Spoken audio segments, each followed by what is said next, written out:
favor, como é que se pesa essa prata? Eu uso esses pezinhos como referência. Num prato da balança eu coloco a prata e no outro eu vou colocando os pezinhos. Quando os dois lados estiverem equilibrados, eu vejo quantos pezinhos eu usei e chego ao peso da prata. Para realizar qualquer medida em mecânica, também é necessário estabelecer antecipadamente um padrão de referência. Só que em vez de pezinhos, você vai ver hoje que na hora de fazer uma checagem dos instrumentos de medição, o profissional de mecânica se utiliza dos blocos padrão. Os blocos padrão foram patenteados em 1898 por C.E. Johansson. Eram peças em formas de pequenos paralelepípedos, padronizados nas dimensões de 30 ou 35 milímetros por 9 milímetros, variando de espessura a partir de meio milímetro. Hoje em dia, os blocos padrão são encontrados nas indústrias em milímetros e polegadas e mantêm a medida de referência à temperatura de 20 graus Celsius. Em outras palavras, os blocos padrão são instrumentos preciosos para a metrologia garantir qualidade em suas medições. Por isso, nesta teleaula, você vai aprender a usar os blocos padrão e os seus acessórios. Se você quer que os seus instrumentos de medida fiquem sempre em dia, não saia daí. A teleaula de blocos padrão está começando.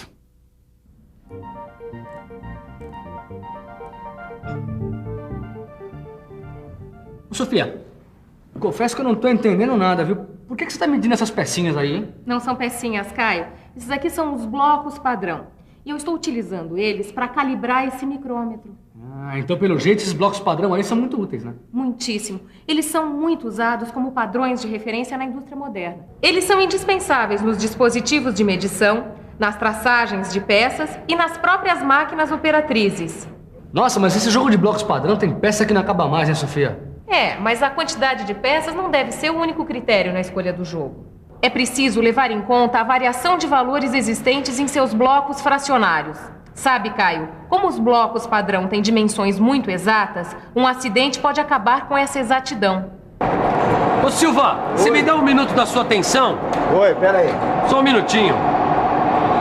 Pronto, pode falar. Bom, quer dizer que um acidente pode acabar com toda essa exatidão aqui? Não precisa ficar preocupado, que eu sei que eu tenho que tomar todo o cuidado com os blocos padrão. Tito, cuidado só não é o suficiente. Nós temos que usar também os blocos padrão protetores, que são esses aqui. Ah, tô vendo sim. Eles parecem que formam um sanduíche nos blocos padrão. É isso mesmo. Eles são mais resistentes e eles evitam o contato do bloco padrão com as ferramentas, o que pode ocasionar um acidente ou algum dano. Bom, tudo bem, se eles são diferentes, será que na hora da medição não vai causar alguma diferença? Eu também tinha essa dúvida. Aí o representante da fábrica desses blocos me garantiu que a construção dos protetores segue as mesmas normas da construção dos blocos padrão. A única diferença é que o material dos protetores apresenta maior dureza. Como é bem bolado isso, hein, Silva? Muito. Em geral, os blocos protetores vêm em jogos de 2 blocos e suas espessuras são de 2 ou 2,5 milímetros. Mas isso pode variar em algumas situações especiais. Aí dá pra ver direitinho o sanduíche, com os blocos protetores protegendo os blocos padrão na hora do uso. Este aluno está com um jogo de blocos padrão e protetores formado por nada menos do que 114 peças. E aí? Você já é capaz de apresentar pra gente os diferentes blocos padrão desse estojo? Claro que sim. Esse estojo tem esses 2 blocos padrão protetores com 2 milímetros de espessura. Tem um bloco padrão de 1 milímetro e 0,5 de milésimos. Tem também mais 9 blocos padrão que vão de 1 milímetro e 1 milésimo até 1 milímetro e 9 milésimos, com intervalos de 1 milésimo de milímetro. Tem ainda 49 blocos padrão de 1 milímetro e 1 centésimo até 1 milímetro e 49 centésimos, com intervalos de 1 centésimo de milímetros. Tem esses outros 49 blocos padrão, que começam com meio milímetro até 24 milímetros e meio, com intervalos de meio milímetro. E o jogo termina com esses 4 blocos padrão que são os maiores, que vão de 25 milímetros até 100 milímetros, evoluindo com intervalos de 25 milímetros. Só que isto tudo que você acabou de ver ainda não é tudo. Eu conversei há pouco com um instrutor que me disse que, dependendo do tipo de trabalho a ser feito, os blocos padrão são encontrados em 4 classes de exatidão. 4 classes?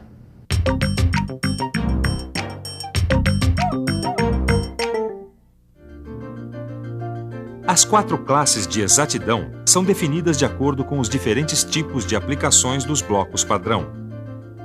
A mais exata é usada em aplicação científica ou calibração de blocos padrão. As classes seguintes são indicadas para a calibração de instrumentos e de blocos padrão usados em inspeção, para a inspeção e ajuste de instrumentos de medição nas áreas de inspeção. E a última classe é usada em oficinas e ferramentaria. Oficinas e ferramentaria. Esse é o nosso caso, Silva. Afinal de contas, a gente não vai construir um estampo de corte e para tal, acho que a gente vai usar blocos da classe dessa aqui, ó. Nós vamos. Mas primeiro a gente tem que saber quais são os materiais usados na construção dos blocos padrão, para ver então se o que nós temos aqui é o mais indicado. Bom, e você conhece sobre esse assunto? Não, conhecer eu não conheço, mas consultando este catálogo aqui, a gente logo fica sabendo. Olha aí, está escrito aqui que hoje em dia o bloco padrão de aço é o mais usado nas indústrias e é desse tipo que nós precisamos. Diz também que ele é tratado termicamente para assegurar a dureza acima de 800 Vickers e garantir a estabilidade dimensional. Poxa, Silva, mas, ó, dá uma olhada nesse bloco padrão aqui de metal duro, Silva. Estão dizendo que são fabricados geralmente em carbureto de tungstênio e que são usados como bloco protetor. Bom, sua dureza fica acima de 1.500 Vickers. Olha, veja só que interessante. Ultimamente o pessoal está usando o bloco padrão de cerâmica. E qual é a vantagem do bloco? Bom, a vantagem é a sua excelente estabilidade dimensional e a resistência à corrosão. A dureza obtida nos blocos padrão de cerâmica ficou acima de 1.400 Vickers. Olha aqui, Caio. Mas com um bloco padrão como esse de cerâmica, não tem erro, né, Sofia? Não é bem assim, Caio. Erro sempre existe. O que o profissional de mecânica precisa fazer é trabalhar apenas com os erros admissíveis. As normas internacionais estabelecem os erros dimensionais e de planeza nas superfícies dos blocos padrão que são aceitos na mecânica. E como é que eu vou saber quando um erro é admissível ou não? Basta consultar essa tabela aqui. Nela, você encontra os erros admissíveis para um bloco padrão em função de sua dimensão e de sua classe. Mas isso parece muito complicado. Parece, mas não é. Imagina que você quer saber a tolerância de um bloco padrão de 30 milímetros na classe 0. Então o ponto de cruzamento da linha de dimensão com a coluna da classe já é o erro admissível. Neste caso, um bloco padrão de 30 milímetros na classe 0 pode apresentar desvio de até mais ou menos 20 centésimos de micrômetro. Agora que você já sabe como encontrar os erros admissíveis, fique de olho e aprenda um erro que é inadmissível. Se você não souber montar corretamente os blocos padrão, você pode provocar uma queda e acabar com a sua exatidão. Por isso, nós vamos saber deste aluno como é a técnica de empilhamento. Antes de mais nada, os blocos devem ser limpos com um pedaço de algodão molhado com benzina ou algum outro solvente. Depois, qualquer tipo de umidade ou impureza deve ser retirado com um pedaço de camurça ou mesmo papel. Agora já dá para começar o empilhamento. Os blocos têm que ser colocados cruzados, um sobre o outro. Isso deve ser feito para que as superfícies fiquem totalmente em contato. Em seguida, giramos lentamente os blocos, fazendo uma certa pressão, até que suas faces fiquem alinhadas e haja perfeita aderência, de modo a expulsar a lâmina de ar que separa as peças. Olha, parece que as duas peças estão coladas. Você sabe me explicar o que aconteceu aqui? Segundo dizem, essa aderência é provocada pelo fenômeno físico da atração molecular. Ele ocorre entre dois corpos metálicos que têm a superfície de contato finamente polida. Silva, agora eu já entendi o empilhamento dos blocos padrão. Já dá pra gente descobrir a distância entre os punções do nosso estampo de corte. Muito bem, Tito. Como a dimensão a ser verificada é de 12 milímetros, 573 milésimos de milímetro, com um afastamento superior de 5 milésimos de milímetro, então nós vamos ter que montar 2 jogos de bloco padrão. Bom, mas por que 2 jogos? Porque um jogo corresponde à dimensão mínima, que é de 12 milímetros e 573 milésimos de milímetro. E o outro jogo corresponde à dimensão máxima, que é de 12 milímetros e 578 milésimos de milímetro. Bom, Silva, para saber qual é o conjunto de blocos que se encaixa exatamente nas nossas medidas, Bom, é só pegar os blocos e ir empilhando de uma maneira regressiva, utilizando o menor número de blocos possíveis. Exatamente. A técnica consiste em eliminar as últimas casas decimais, subtraindo da dimensão os blocos existentes no jogo. Vamos pensar um pouco? Vamos pensar um pouco. Bom, deixa eu ver como é que eu vou chegar a um conjunto de blocos que tenha a dimensão máxima. Antes de mais nada, vou usar 2 blocos protetores de 2 milímetros de espessura. Assim, só falta completar a dimensão de 8 milímetros e 578 milésimos de milímetros. Então, eu só preciso eliminar a casa de milésimos. Isso eu consigo usando um bloco padrão com 1 milímetro e 8 milésimos de milímetros. Deu certo! Agora, eu elimino as outras casas decimais, até zerar a dimensão máxima. Pronto! Para isso vou usar 6 blocos.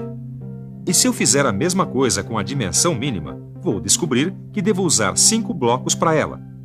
Olha aqui, Caio. Esse aqui é um micrômetro interno de 2 contatos que caiu lá na fábrica. E o pessoal quer saber se ele está desregulado ou não. Para fazer essa calibração, a gente vai utilizar blocos e acessórios. Mas que tipo de acessórios? Existem acessórios de várias formas, que trabalhando junto com os blocos padrão, permitem a realização de vários tipos de controle. Existe acessório para fazer a verificação de distância entre os furos, para fazer a verificação de um calibrador de boca.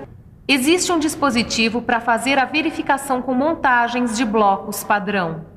Sofia, que acessório é esse aqui? Esse aqui é um suporte rápido. Acoplado a esta base, este suporte serve para calibrar este micrômetro interno de 2 contatos. Este suporte também serve de ajuste para a ponta de traçar. Com ele, pode-se traçar com exatidão qualquer linha paralela à base. Os alunos desta escola tomam muito cuidado com os blocos padrão que utilizam. Eles sabem que só assim eles vão conseguir a melhor conservação deste instrumento de trabalho, não é mesmo? É muito importante evitar a oxidação desse material por umidade ou marcas de dedo. É também preciso evitar a queda de objetos sobre os blocos e nunca deixar eles caírem. Um outro cuidado que o bom profissional deve ter é o de sempre limpar o material depois do uso. Isso pode ser feito com benzina pura, enxugando depois os blocos padrão com um pedaço de camurça. E antes de guardar o conjunto, tem que passar um pouco de vaselina, bem pouco. É também preciso evitar o contato dos blocos padrão com desempenho sem o uso dos blocos protetores. E agora, para conservar na memória tudo que você aprendeu, é bom ficar de olho na revisão. E atenção, se liga aí que é a hora da revisão. Na teleaula de hoje, você ficou sabendo que os blocos padrão são usados como referência na calibração de instrumentos de medida. Aprendeu a técnica de empilhamento e ainda conheceu alguns acessórios usados em conjunto com os blocos padrão. Se você quer checar os seus conhecimentos, então abra o seu livro e faça os exercícios. Olha, mas não demora muito, hein? Que na próxima teleaula tem mais metrologia. Até lá! Tchau!